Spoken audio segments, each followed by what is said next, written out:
But अगर शौहर की सपोर्ट हो ना तो औरत बड़े से बड़े तूफान का भी सामना कर जाती है।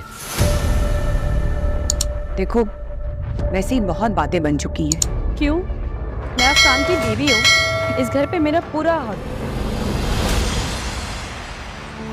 अफनान तुम्हारा ख्याल रखता है ना? जी चाची, बहुत खुश हूँ। और शानी रमशा का सिर्फ कजन नहीं है, उसका साबका शौहर भी रह चुका। तुम्हारा कोई भी रिश्तेदार मेरे घर अब नहीं आएगा। एनी अपनी अम्मी को रमशा और अफनान की शादी के बारे में बताती है तो रमशा की चाची फौरन दौड़ी चली आती है और वो रमशा के घर आती है तो रमशा चाची को देखकर बहुत ही खुश होती है। लेकिन चाची के साथ शानी भी होता है, लेकिन रमशा शानी को नहीं देखती। शानी कहीं बाहर ही रुक जाता है, लेकिन फुप्पो शानी को देख लेती है और फुप्पो अचानक से बाहर जाती है और रमशा की चाची से कहती है कि आप लोग यहाँ क्या करने आए हैं, आप लोगों का इस घर से कोई ताल्लुक नहीं है, आप यहाँ से वापस चले जाए। तो पीछे से रमशा भी वहाँ आ जाती है और वो कहती है कि फुप्पो आप ये क्या कर रही हैं, घर आए मेहमान का ऐसे इस्तकबाल किया जाता है। तो फुप्पो कहती है ये किसके मेहमान हैं, हम सिर्फ तुम्हें बर्दाश्त कर सकते हैं, इनको नहीं। तो रमशा कहती है आप शायद भूल रही हैं, मैं अब अफनान की बीवी हूँ और इस घर पे मेरा भी उतना ही हक है जितना अलीजे का है। और आप कान खोल कर सुन ले, मेरे घर वालों को यहाँ आने से कोई भी नहीं रोक सकता, ये मेरा भी घर है। चाची रमशा चाची को लेकर अपने रूम में चली जाती है। तो अफनान जैसे ही ऑफिस से आता है तो फुप्पो अफनान को बुलाती है और अफनान से कहती है देखो अफनान, पहले तुमने रमशा से शादी की तो हम चुप हो गए, लेकिन अब ये क्या तमाशा लगा हुआ है इस घर में। तो अफनान कहता है फुप्पो क्या हो गया। तो फुप्पो अफनान को बताती है कि आज रमशा की चाची आई थी और साथ में शानी भी था। देखो अफनान, पहले की बात और थी, पहले पहले रमशा तुम्हारी बीवी नहीं थी, लेकिन अब वो तुम्हारी बीवी है। और रमशा के घर वाले इस तरह यहाँ आते हैं तो अफनान तुम तो जानते हो लोग तरह तरह की बातें बनाते हैं और तुम तो जानते हो कि रमशा की चाची के साथ शानी भी था, जो कि रमशा का कजन होने के साथ साथ उसका साबका शौहर भी रह चुका है।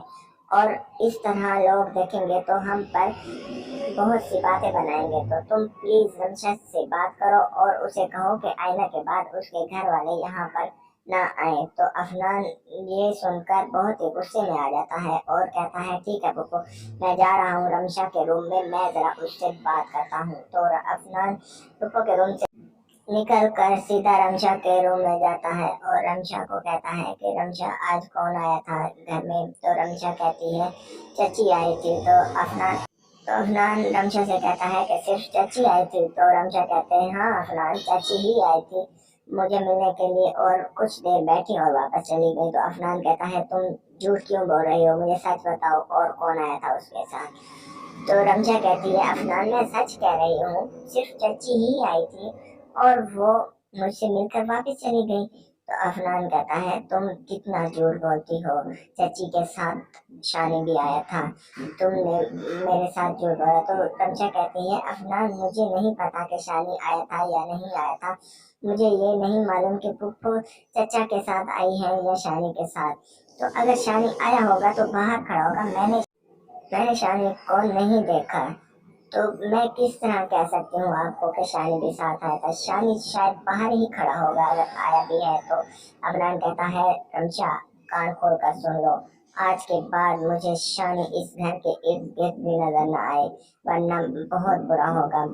तो रमशा अफनान से कहती है अच्छा अफनान, अब आपके कान कौन लड़ रहा है, अभी तो हमारी शादी को कुछ ही दिन हुए हैं और आप मुझे इस घर में लेकर आए हैं, तो अभी से ये काम शुरू हो गया है, आगे सारी जिंदगी पड़ी है, हमने आखिर एक साथ गुजारनी है। तो आप प्लीज उनकी बातों पर यकीन न किया करें, मैं आपसे कोई बात नहीं छुपाती, मेरी जब आपके साथ शादी नहीं हुई थी तो तब भी मैं आपके साथ हर बात शेयर करती थी, लेकिन अब भी शेयर करती हूँ, मैं कभी आपसे झूठ नहीं बोलती। तो प्लीज अफनान आप भी इस तरह मत किया करें। तो अफनान कहता है रमशा तुमने झूठ ही तो बोला है, मैंने तुमसे पूछा कि चाची किसके साथ आई थी तो तुमने कहा अकेली आई है, लेकिन शानी उनके साथ था, तुमने मुझे नहीं बताया, तुमने ये बात मुझसे छुपाई, तो रमशा कहती है अफनान प्लीज, मैंने आपसे पहले भी कहा है कि मुझे शानी के बारे में नहीं पता। वो अगर आया भी है तो बाहर खड़ा होगा। आप फूफो ने आपको पता नहीं क्या कह दिया और आप इस तरह आकर मुझ पर गुस्सा हो रहे हैं। अगर शानी आया था तो बाहर खड़ा था, वो इस घर में नहीं आया। तो अफनान कहता है हाँ ठीक है, मैंने तुम्हें कह दिया है कि अब शानी इस घर के इर्द गिर्द भी नजर ना आए और अपनी चाची को समझा दो, अगर आना भी है तो वो खुद आया करे मिलने के लिए और बाकी यहाँ पर किसी को ना लाया करे। ये मेरा घर है, कोई कोई जेल नहीं है कि यहाँ पर हर कोई मुलाकातें करने के लिए आ जाता है।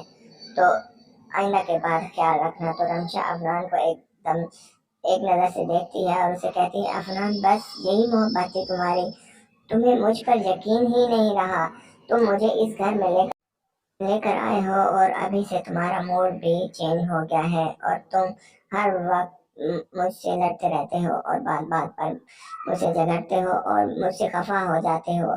आखिर अफनान आपने मुझसे शादी की थी, मैंने तो आपसे शादी की ख्वाहिश जाहिर नहीं की थी, तो इसमें अब मेरा क्या कसूर है? आप बार बार अब मुझे शक की निगाह से देखते हैं। ठीक है शानी आया होगा लेकिन बाहर खड़ा था, वो अंदर नहीं आया। तो फूफो ने आपको कहा और आपने मान लिया और आप सीधा मेरे कमरे में आकर मुझसे सवाल जवाब करने लग गए। रमशा की ये बातें सुनकर अफनान का दिल थोड़ा मोम हो जाता है और वो रमशा से कहता है देखो रमशा, मैं नहीं चाहता कि तुम्हारे और मेरे दरमियान कोई भी फासला पैदा हो, कोई भी दूरी पैदा हो, इसलिए मैं चाहता हूँ कि तुम थोड़ा एहतियात किया करो। रमशा मैं तुमसे बहुत मोहब्बत करता हूँ और मैं तुम्हें खोना नहीं चाहता। तुम मेरी अब बेबी हो और मेरे घर में ही रहोगी, लेकिन अगर शानी इस घर में आएगा तो मेरे दिल को बहुत तकलीफ होगी, इसलिए मैं बर्दाश्त नहीं कर सकता, इसलिए तुम उसे